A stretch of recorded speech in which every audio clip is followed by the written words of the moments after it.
China or any other country for that matter. So I found these things, man. Oh, it's very rare in this little town of mine to find things that delight my soul.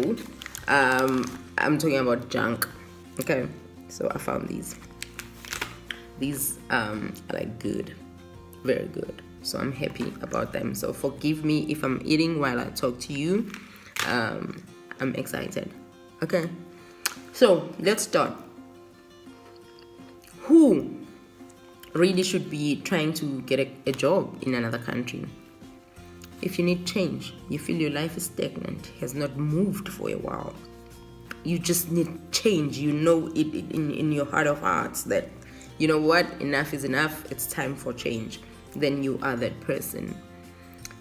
In South Africa, because that's where I'm from, you know, there are people that have degrees upon degrees upon degrees and no jobs, because the unemployment issue in our country is real. Okay, so if you feel that you've been job hunting and you cannot find anything that you studied for, or anything for that matter, time to move, baby. Time to move. And applying for a job in another country is really not such a bad idea. You want to explore and travel? Like me, I'm doing both.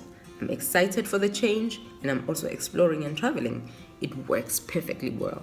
So if you are, one of these people, then start listening. Okay, so what do you need in order to get a job in China? What do you need to have? Number one, you need to be coming from one of the countries that are considered English native speaking countries. And fortunately for us, South Africa, fortunately for us, with our green passport, we are considered one of those. Now, when they were force-feeding us this English, forcing us to not speak our own languages at schools, and giving us English names and all that bull crap, they thought they were oppressing us. But guess what? Now, these very same English that we were force-fed is helping us, and they can no longer take it away from us. We have it, we have it. Okay, so fortunately for us, we are one of those countries that are considered the English-speaking countries. Okay, like your Australias, your New Zealand, your USA, your UK. We're right there in the mix. All right, South Africans. So be very, very, very happy and excited about that opportunity that exists specifically for you. All right. So now, what do you need? You need to have a degree. Any degree. It does not matter what degree it is. Really, it could be a degree in picking up papers on the street. As long as it's a degree, you are set. You need to have that degree notarized at the Department of International Relations. And then it needs to be taken to a Chinese embassy where it gets a Chinese seal, because they need to authenticate it themselves. All right. And then you need to get a police clearance. They need to know you're not a crook. You're not coming to their country bringing your crap. So you need your police clearance. And then the same thing also must be notarized, okay? It has to be notarized. And then they will send you a form that will require you to go do a medical exam. It's the whole medical exam, the whole shebang. Your blood test, your BP, your HIV test, the entire shebang. Your ECG, I'm telling you everything. So you need to be a good and fit and proper person physically. All right, so you need to pass that medical exam. And if you want to add to your advantages, do a TOEFL course. All right, the minimum you really can do is 120-hour TOEFL course. TEFL, Teach English as a Foreign Language course. You can find those online. I mean, they are everywhere. Just try and find the ones that are popular.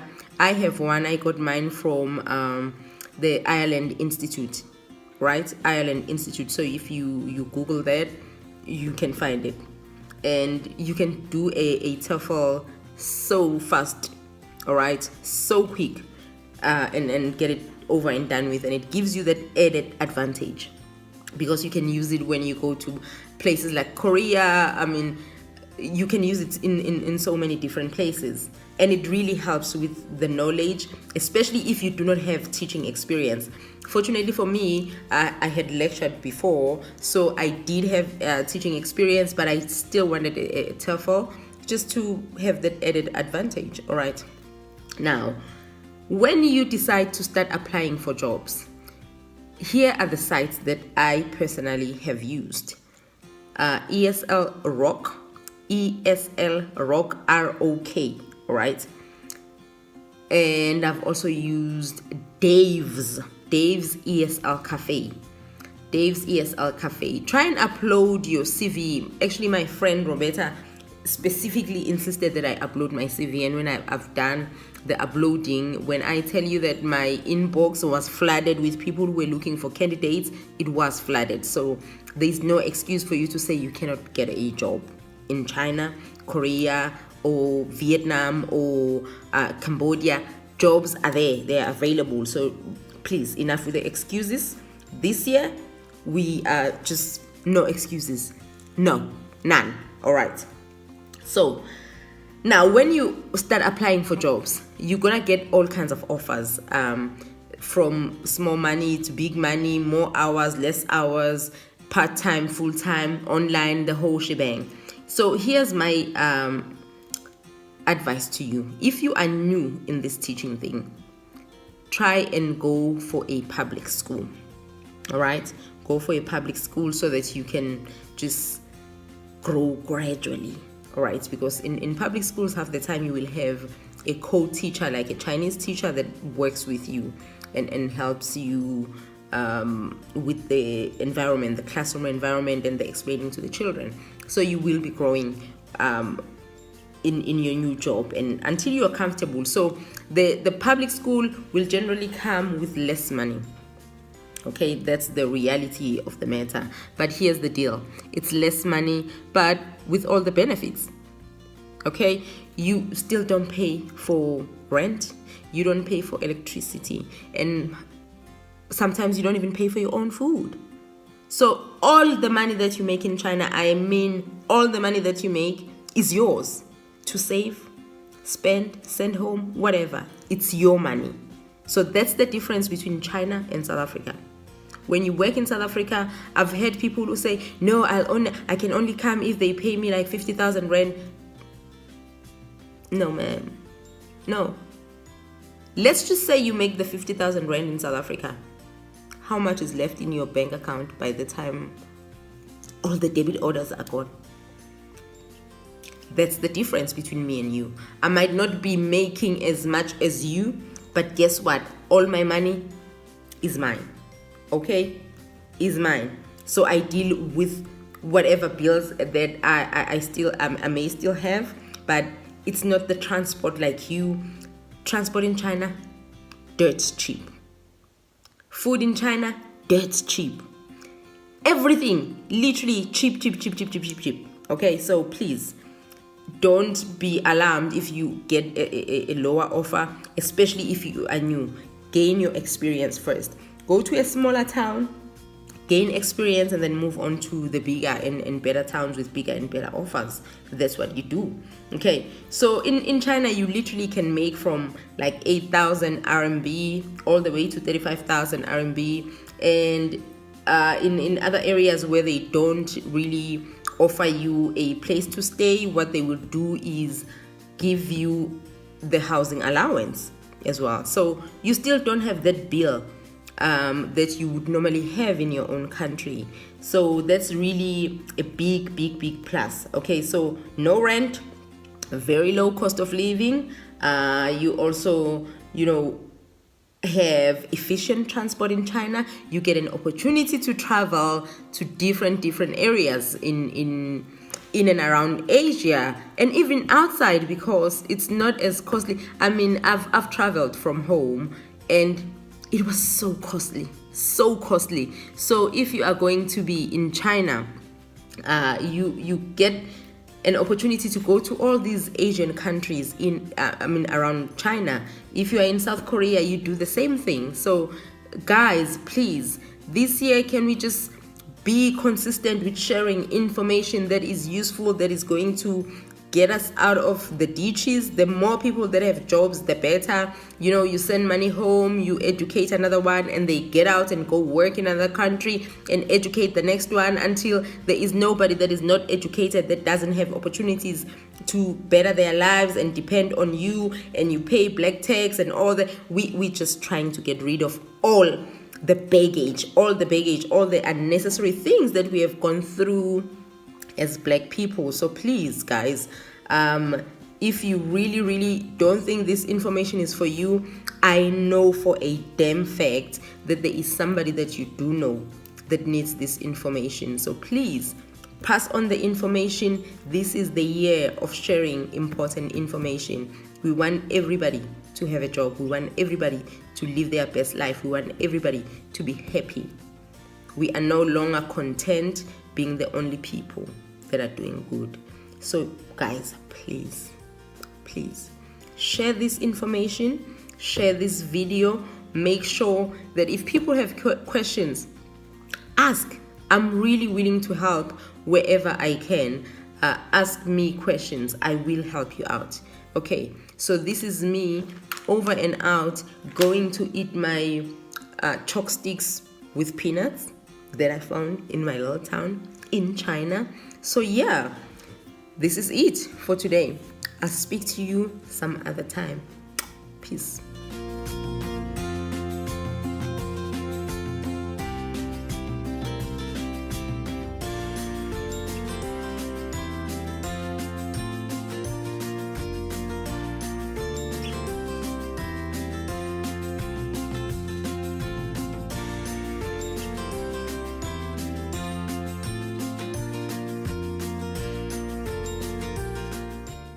Hey guys, so I had to add this after I did the recording. But most importantly, once you've got the job and you're starting the process with your employer to be, or your would-be employer, make sure that the visa that they're getting you is a Z visa or a Z visa for South Africans. Z visa or Z visa, nothing else. Don't you dare mess with people who are gonna tell you that no, we're gonna get you on a tourist visa and then we're gonna change it when you get it. No, don't do that. You're gonna get yourself into trouble, and let me tell you, you do not want to mess with Chinese laws. You don't want to do that. So make sure that whatever conversation you have going on, the visa that you are going for is the right visa. So don't come to China. I've heard too many horror stories about people that come on tourist visas and they're told they're going to convert it at a later point, or whatever story that they tell you. Please don't be that person. You're going to end up in jail, and it's not going to be fun for your family, friends, and whoever else that has to deal with the drama after you've gotten yourself into trouble. So make sure that you come here legally. Nobody works in China without the Z or the Z visa. You need to have that, okay? So if you want to come to China, make sure it is a legal route. You have followed the due process and you come here the right kind of way. And once you've done that, you're gonna be a happy camper. And if you find that you don't like your job, you can change it at a later year. Go to another one. Jobs are available in abundance in China or in Asia generally. So please don't get yourself into trouble. Just follow the processes properly and make sure you get here the right kind of way, and then you can move forward if you feel that you actually made a wrong choice in the beginning. It happens, it's part of life, it doesn't really matter. But make sure you are here legally when you come to work. Don't come on no tourist bull and start working. Don't do that. Okay? So don't say I didn't warn you. Do not accept any offer that doesn't offer you the right kind of visa. Thank you. See you later. Bye.